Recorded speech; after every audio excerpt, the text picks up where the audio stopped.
आज हम देखने वाले हैं इन द लॉस्ट लैंड। तो कहानी की शुरुआत में हम देखते हैं कि दुनिया बहुत बदल गई है। चारों तरफ सूखा और दुख है। धरती में अजीब जीव रहने लगे हैं। दुनिया भर के लोग जो बचे हैं वे केवल एक शहर में रहते हैं। और बहुत समय पहले लॉस्ट लैंड से एलिस नाम की एक चुड़ैल भी यहाँ आई थी, जिसे आज हम फंदे से लटकते हुए देखते हैं। असल में उसे चर्च के लोगों ने मार दिया था। वो मारना चाहते हैं क्योंकि ईसाई धर्म में जादू टोना एक पाप है, और साथ ही ऐसा भी कहा जाता है कि आप चुड़ैल से कुछ भी खरीद सकते हैं। हालांकि इसके भी अपने परिणाम होते हैं, लेकिन फिर भी लोग मदद के लिए चुड़ैल के पास जाते हैं। और वही लोग अनपढ़ होने के कारण चर्च की बात नहीं सुनते, जिस पर चुड़ैल कहती है कि उसके पास हर तरह के लोग आते हैं, अमीर और गरीब, लेकिन वो सभी अधीर होते हैं। वो अपनी इच्छा तुरंत पूरी करना चाहते हैं और मैं किसी को मना नहीं कर पाती। मैरी कहती है कि हमारे राजा और चर्च के आदेश के अनुसार आपको मौत की सजा सुनाई गई है।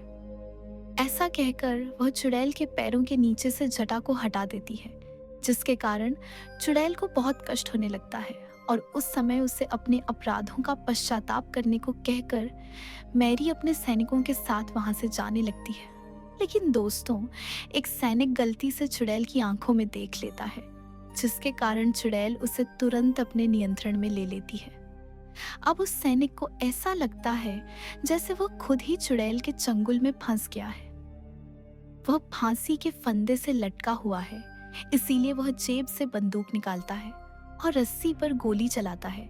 और फिर जब चुड़ैल उसकी तरफ आती है तो वह उसे भी गोली मारकर मार देता है, लेकिन यह केवल उसका भ्रम है। वास्तव में उसने खुद पर नहीं, बल्कि चुड़ैल की रस्सी पर गोली चलाकर उसे फांसी से बचाया था। और उसकी ओर दौड़ते हुए वह चुड़ैल नहीं, बल्कि उसका एक साथी सैनिक था, जिसे उसने चुड़ैल समझकर गोली मार दी थी और उसे मार डाला था। सब कुछ देखकर मैरी उस सैनिक के पास आती है और वह उससे पूछता है कि मेरे साथ क्या हो रहा है। तब मैरी कहती है कि तुम उस चुड़ैल के गुलाम बन गए हो, इसलिए अब तुम हमारे किसी काम के नहीं हो।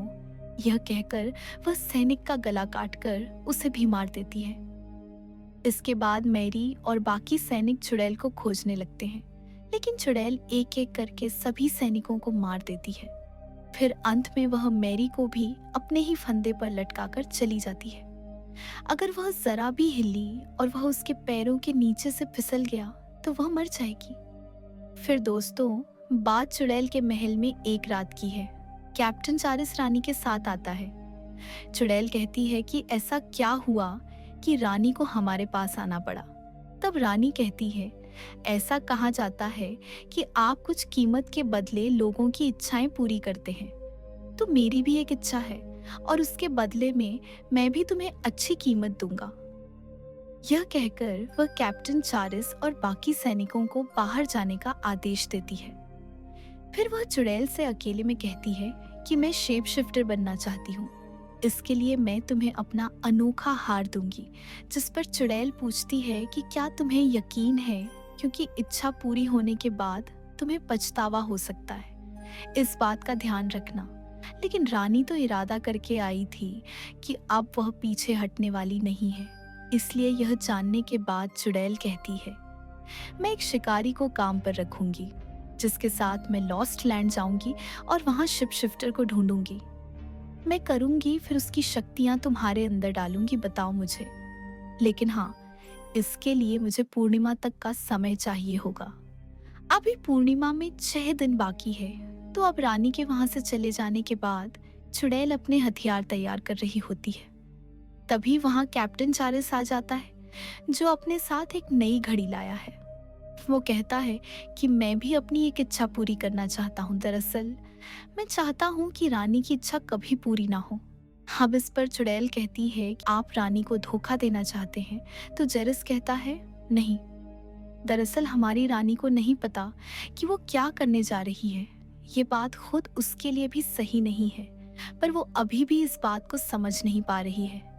पर मैं कप्तान हूँ, मेरा काम रानी की रक्षा करना है, इसीलिए मैं चाहता हूँ कि अंत में रानी की इच्छा पूरी ना हो। और मैंने ये भी सुना है कि आप किसी की इच्छा के लिए ना नहीं कहते। इसीलिए चुड़ैल जेरस की इच्छा भी पूरी करने के लिए तैयार है।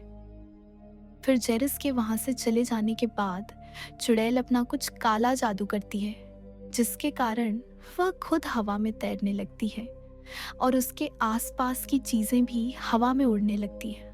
और फिर चुड़ैल को एक दृष्टि मिलती है जिसमें भेड़िए की आवाज गूंज रही है और कुछ लोग एक नदी पार कर रहे हैं। उस नदी में बहुत सारी मानव खोपड़ियां पड़ी हुई हैं। तभी भेड़िया अचानक उन लोगों पर हमला कर देता है और उन्हें मार देता है, जबकि उनके पास बहुत सारे हथियार भी होते हैं। कोई भी भेड़िए से आगे नहीं निकल पाता। हालांकि हथियार काम नहीं करता है, जिससे चुड़ैल थोड़ा घबरा जाती है। सब कुछ उसकी दृष्टि में आता है। दूसरी ओर महल में रानी राजा पर गुस्सा हो रही है, क्योंकि राजा ने आज फिर अपना बिस्तर गीला कर लिया है। पेशाब करने के बाद रानी कहती है कि नौकरों को बुलाने के लिए तुम्हें घंटी बजाने की जरूरत नहीं है। फिर रानी स्वयं नौकरों को बुलाने के लिए घंटी बजाती है। दरअसल दोस्तों, हो ये रहा है कि राजा मौत के कगार पर है।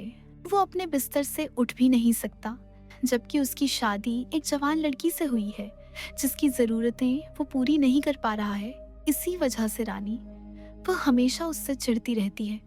उसका अतीत में बॉयस नामक व्यक्ति के साथ भी प्रेम संबंध था, लेकिन उसने उसे छोड़ दिया। रानी को आज भी उसकी याद आती है। अब वर्तमान में चुड़ैल एक पब में जाती है जहां उसकी मुलाकात बॉयस से होती है और वह कहती है कि मैंने सुना है कि तुम एक शिकारी हो जो खोई हुई जमीनों में यात्रा करते हो। बॉयस भी थोड़ा घमंडी हो जाता है और कहता है कि मैं यहाँ ताश खेलने आया हूँ, किसी से बात करने नहीं। इसीलिए अब वह खुश है। चुड़ैल सबसे पहले बॉयस के साथ ताश खेलती है, जिसमें वो बॉयस को हरा भी देती है। फिर वो उससे बात करती है। तब बॉयस कहता है कि मैं बहुत महंगा शिकारी हूँ, मुझे अफोर्ड कर पाना हर किसी के बस की बात नहीं है। चुड़ैल कहती है, नहीं, तुम इसकी चिंता मत करो, मेरे पास तुम्हें देने के लिए बहुत सारे पैसे हैं। तब बॉयस कहता है कि इस शहर की चार दीवारी के बाहर बहुत खतरा है, वहाँ कोई कानून काम नहीं करता। इसलिए इस शहर में चाहे तुम कितने भी ताकतवर क्यों ना हो, लेकिन लॉस्ट लैंड में तुम्हारा ख्याल रखना, चुड़ैल ये भी कहती है। ठीक है, तो फिर एक डील करते हैं। अगर मैं लॉस्ट लैंड में कमजोर पड़ गई तो तुम मुझे छोड़कर आगे बढ़ जाना, और अगर तुम कमजोर पड़ गए तो मैं भी ऐसा ही करूंगी। अब जब ये दोनों बात कर रहे हैं, चर्च के लोग चुड़ैल पर हमला करने के लिए यहाँ आते हैं। फिर वो दोनों मिलकर चर्च के लोगों से लड़ते हैं और यहाँ पर हम बॉयस के खास हथियार को देखते हैं। उसके पास दो मुंह वाला सांप होता है जो उड़कर बॉयस के दुश्मनों को काटता और मार डालता है। लेकिन दोस्तों, मैरी, जिसे उस समय चुड़ैल ने लटका कर छोड़ दिया था, अब वो आजाद थी। वह अपनी तलवार से बॉयस के दो मुंह वाले सांप को टुकड़ों में काट देती है, लेकिन तब तक चुड़ैल और बॉयस वहां से जा चुके होते हैं। मैरी फिर से उन्हें खोजने का आदेश देती है। इसके बाद मैरी जाकर पिता को सारी बात बताती है। फादर कहते हैं कि चुड़ैल ने तुम्हें जीवन और मृत्यु के बीच क्रूज पर लटकाकर चर्च का मजाक उड़ाया था। हमें किसी भी कीमत पर उस चुड़ैल को मारना होगा। और फिर मैरी पिता के सामने एक बूढ़ी औरत को पेश करती है जिसके चुड़ैल के साथ अच्छे संबंध है। उस बूढ़ी औरत को पीटने के बाद वह अपना मुंह खोलती है कि रानी और कप्तान अपनी इच्छा लेकर चुड़ैल के पास आए थे। अब ये जानने के बाद पिता कहने लगते हैं कि अगर ऐसा है तो रानी को भी माफ नहीं किया जाएगा। दूसरी ओर हम चुड़ैल को सोते हुए देखते हैं। तभी बॉयस चाकू लेकर उसके पास आता है और अचानक से चुड़ैल जाग जाती है और बॉयस की गर्दन पर चाकू रख देती है। और फिर बॉयस कहता है कि तुम्हें पता है, एक चतुर शिकारी भी अपने मालिक को मारकर उसका पैसा ले जाता है। फिर वह अचानक से चाकू से चुड़ैल के पास पड़े एक कीड़े पर पैर रख देता है और फिर कहता है कि मैं कोई चतुर शिकारी नहीं हूँ। लेकिन दोस्तों, एक पल के लिए हमें ऐसा लगा जैसे कि बॉयस चुड़ैल को मारकर काम खत्म होने से पहले पैसे लेकर भागने की कोशिश कर रहा था। लेकिन फिर हमें एहसास हुआ, पता चलता है कि मामला ऐसा नहीं है, वह तो उन जहरीले कीड़ों को मारकर चुड़ैल की जान बचा रहा था, है ना। अब अगले दिन वे दोनों अपनी यात्रा पर आगे बढ़ते हैं और रॉस और मारा के ठिकाने पर पहुंचते हैं। रॉस और मारा भाई बहन मित्र हैं और उन लड़कों से भी उनकी पुरानी जान पहचान है, इसलिए वे उनके ठिकाने पर रात बिताने का निर्णय लेते हैं। बॉयस और मारा भी रात में अंतरंग हो जाते हैं, जिसके बाद मारा उससे पूछती है, क्या मुझे अगली बार तुमसे मिलने का एक और मौका मिल सकता है? अगर 1 साल तक इंतजार करना पड़े तो बॉयस भी बस यही कहता है कि अगर जिंदा रहे तो जरूर मिलेंगे। मारा यह भी कहता है कि तुम हमेशा आते जाते रहते हो, लेकिन मुझे तुम्हारे बारे में कुछ भी पता नहीं है कि तुम कहाँ से हो, क्या करते हो। फिर अगले दिन बॉयस चुड़ैल के साथ यहाँ से चला जाता है और जाते समय कहता है कि यह आखिरी दोस्ताना चेहरा था जो हमने देखा। इसके बाद यहाँ से सिर्फ खतरा ही खतरा रहेगा। तभी चुड़ैल की नजर एक डायनासोर के कंकाल पर पड़ती है, जिसे एक कौवा खा रहा होता है। दूसरी ओर रानी पिता से पूछती है, आपकी प्रजा बिना अनुमति के राज्य की रेलगाड़ी के साथ कहाँ चली गई? तब पिता बताता है कि वह चुड़ैल को पकड़ने गया है। हमारे देश में जादू टोना प्रतिबंधित है, इसलिए चुड़ैल और उसे मारने वालों को माफ नहीं किया जा सकता, क्योंकि आपके धोखे की खबर राज्य में फैल चुकी है। रानी का कहना है कि यह सब महज अफवाह है। पिता कहते हैं कि आग के बिना धुआं नहीं उठता। आप समझ जाते हैं और इसके बाद पिता मैरी को बताता है कि राजा मरने वाला है। उल्टी गिनती शुरू हो चुकी है। रानी उनके प्रति वफादार नहीं है और उसका कोई वारिस भी नहीं है, इसलिए जल्द ही राज्य में एक नई सुबह होने वाली है। सब कुछ नया है। अब आगे हम देखते हैं कि चर्च के सैनिक रॉस को जंजीर से लटकाकर पीट रहे हैं। दोस्तों, इतना मार खाने के बाद भी रॉस अपना मुंह नहीं खोल रहा है, इसलिए उसका मुंह आग से जलने लगता है। यह हृदय विदारक दृश्य मारा से देखा नहीं जाता और वह बता देती है कि वे इस कल नदी के लोग हैं। जिसके बाद मारा को उम्मीद थी कि हम बच जाएंगे, लेकिन मैरी ने इस जगह को आग लगाने का आदेश दिया। अब तक दोस्तों, पूर्णिमा में सिर्फ 3 दिन बचे हैं, इसलिए रास्ते में बॉयस अपने एक दोस्त जिसका नाम साइरस है उसके यहाँ रुकने का फैसला करता है।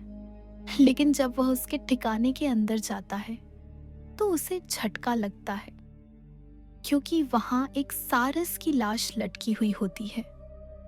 कुछ समय पहले किसी ने सारस को मार दिया था। तब चुड़ैल को भी एहसास हुआ कि कोई और भी यहाँ है। वहाँ कोई और नहीं बल्कि मैरी और उसके सैनिक दोस्त हैं, जिन्होंने अब अपनी आंखों पर चश्मा पहन रखा है ताकि चुड़ैल उन्हें नियंत्रित न कर सके। मैरी लड़के से कहती है कि तुम वह प्रसिद्ध शिकारी हो जो पैसे के लिए चुड़ैल का समर्थन कर रहे हो। वैसे चर्च द्वारा चुड़ैल पर इनाम रखा गया है। अगर आप उसे हमारे हवाले कर देंगे तभी आपको इनाम की रकम मिलेगी। वह कहती है कि देखो, उन्होंने मुझे पहले काम पर रखा था। हैरी कहता है, ठीक है, तुम बहुत स्वार्थी हो। अब मैं तुम्हें दूसरा विकल्प देता हूँ, या तो तुम उसे हमारे हवाले कर दो या फिर उसके साथ मौत को गले लगा लो। तब भी बॉयस हार नहीं मानता और वो मारा को वहां पेश करते हैं, जो बहुत घायल है। यह देखकर बॉयस कहता है कि आप लोग चर्च के लोग हैं, क्या आप भगवान पर विश्वास नहीं करते? आखिर भगवान के लोग किसी के साथ ऐसा कैसे कर सकते हैं? मैरी कहती है, आप सोच भी नहीं सकते, हम क्या कर सकते हैं? इसके बाद वह मारा को गोली मार देती है और यह देखकर बॉयस अपनी बंदूक निकालता है और उन पर गोलियां चलाना शुरू कर देता है।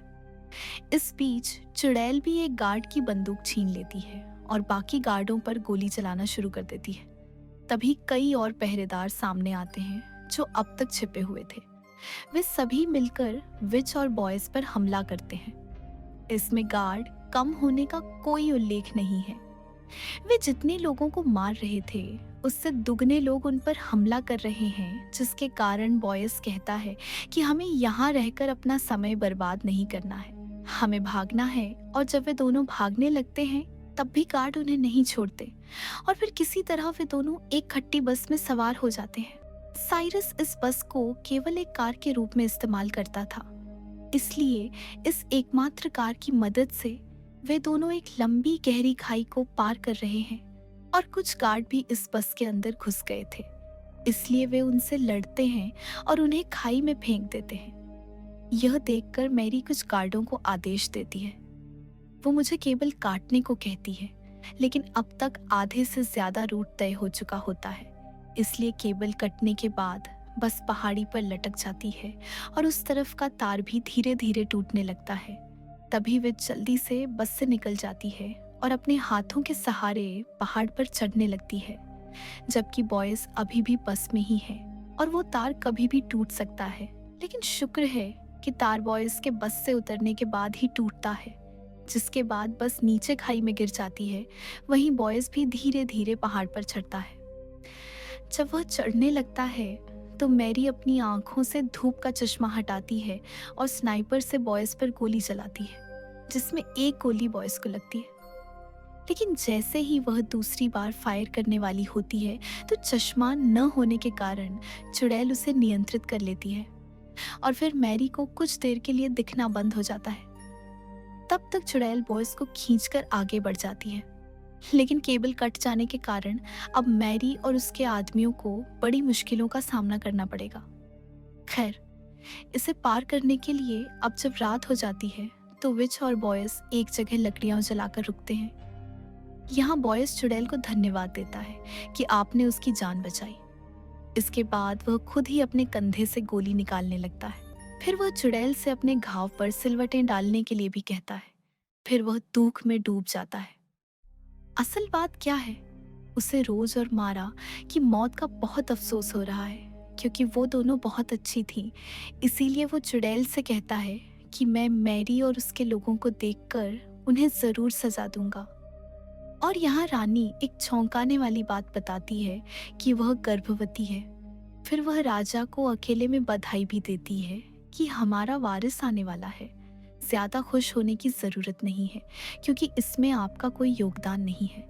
इस बच्चे का पिता बॉयस है। इसके बाद रानी अचानक से राजा का मुंह तकिए से दबाकर मार देती है। राजा का काम पूरा हो गया।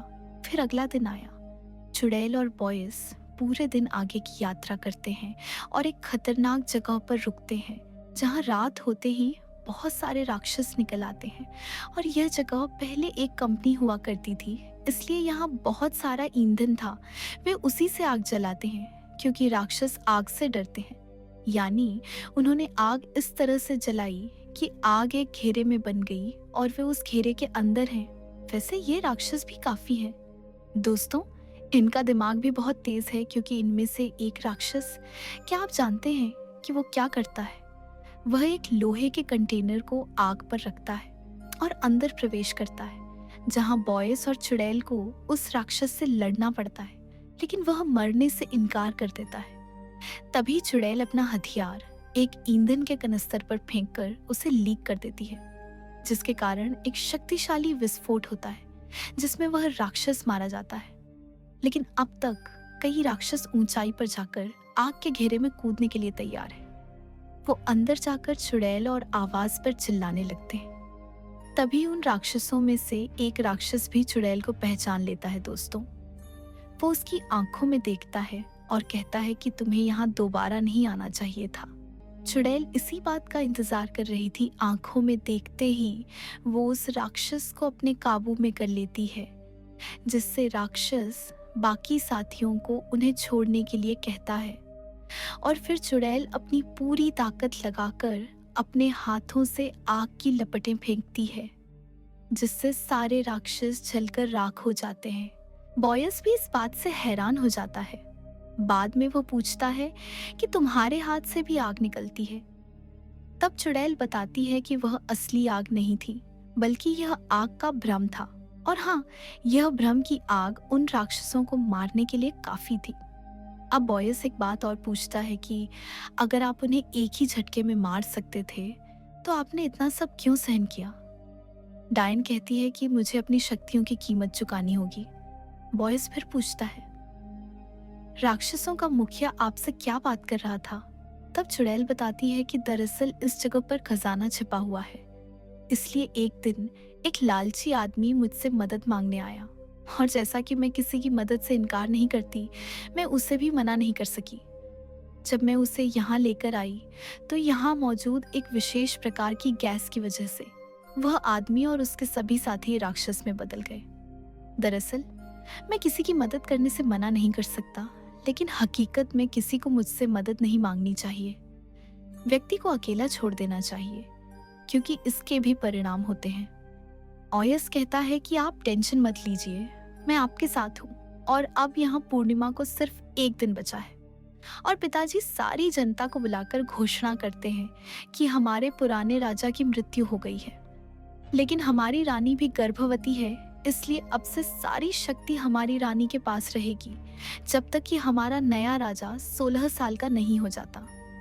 अब मित्रों, अब वह रानी के सामने तो वफादार सेवक बनने की बात करता है, लेकिन मैरी के सामने वह यह कहता है कि मैं उस महिला के सामने सम्मानजनक व्यवहार करने के लिए मजबूर हूँ, क्योंकि रानी भी दिन प्रतिदिन शक्तिशाली होती जा रही है। हमें जल्द से जल्द उस चुड़ैल को पकड़ना होगा, फिर उसकी गवाही से हम चुड़ैल और रानी दोनों को मार सकेंगे।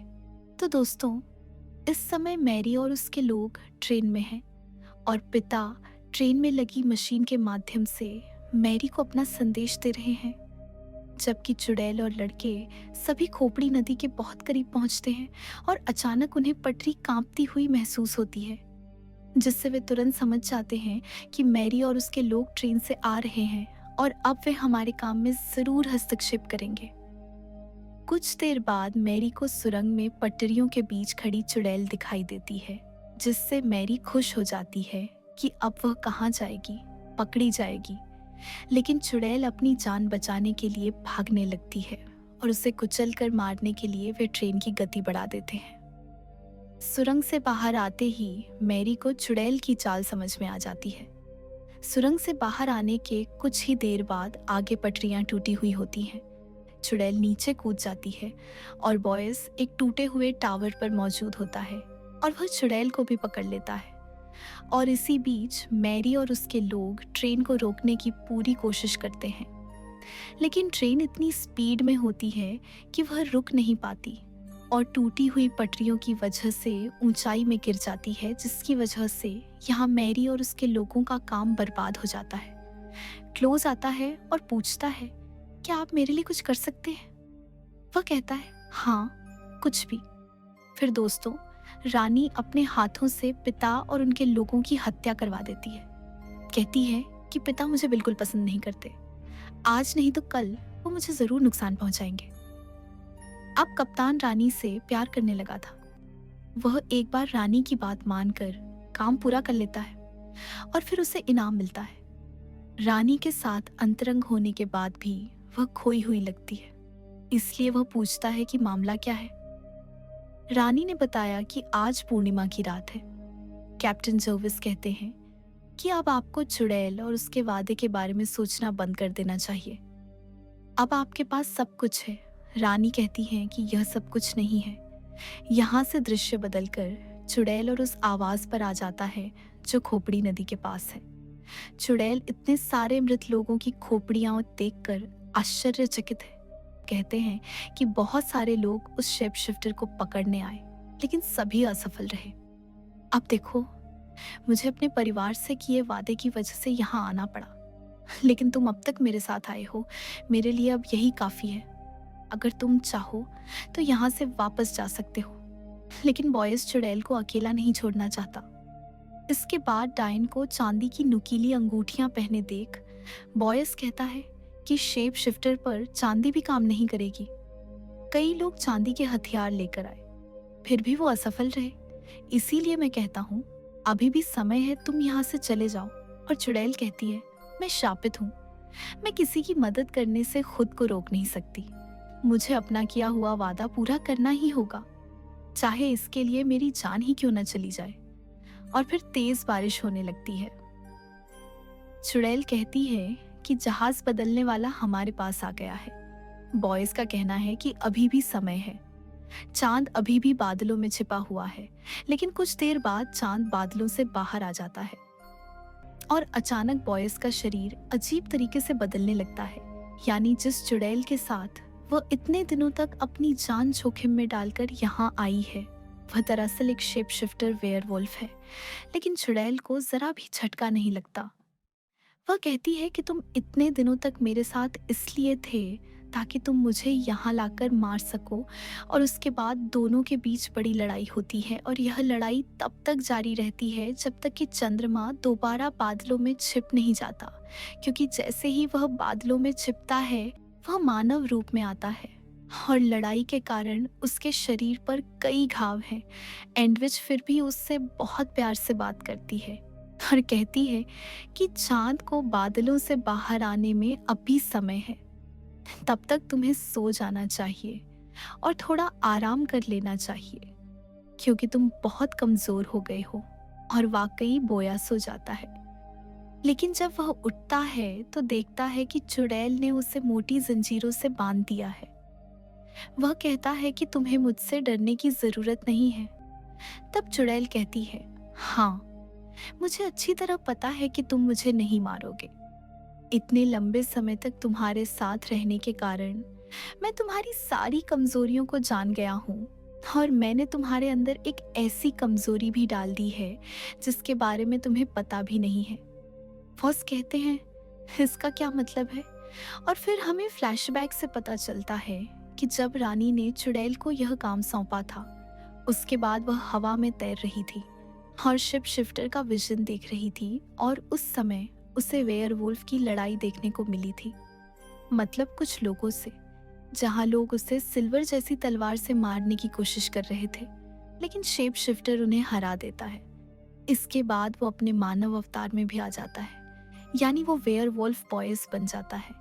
तो बॉयज के बारे में सारी सच्चाई जानने के बाद ही चुड़ैल उससे मिलने क्लब में जाती है, और साथ ही उसे एहसास होता है कि सिल्वर के हथियारों से भी उसे मारना आसान नहीं होगा। इसीलिए जब मैरी ने बॉयज पर गोली चलाई तो चुड़ैल ने पहली गोली बॉयज को लगने दी और फिर दूसरी को। उसने मैरी का ध्यान भटका दिया और बॉयज के साथ भाग गई। फिर जब बॉयज ने खुद गोली निकालने के बाद चुड़ैल से अपने घाव को सिलने में मदद मांगी, तो चुपके से चुड़ैल ने उसके घाव के अंदर एक छोटा सा चांदी का सिक्का भी डाल दिया, जिसके कारण बॉयज धीरे धीरे कमजोर हो गया और अब उसकी हालत इस स्थिति में पहुंच गई है कि वह चुड़ैल के हाथों इतनी बुरी तरह घायल हो गया है। अब वह चुड़ैल से पूछता है, तुम मुझे क्यों नहीं मार देती? चुड़ैल जवाब देती है, क्योंकि मृत वस्तु की शक्ति समाप्त हो जाती है और फिर वह बोस की छाती पर चाकू रखना चाहती है। तब बॉयज कहता है, मेरी एक इच्छा है, आप सबकी इच्छा पूरी करो, नहीं तो मेरी भी करो।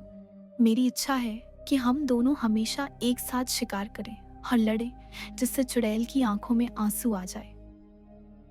दरअसल इतने लंबे समय तक साथ रहने के कारण दोनों को एक दूसरे से प्यार हो गया था और दोनों हमेशा साथ रहना चाहते थे। लेकिन अफसोस, अब ये बात होना आसान नहीं है। चुड़ैल कहती है कि इच्छा पूरी करने के लिए कीमत चुकानी होगी।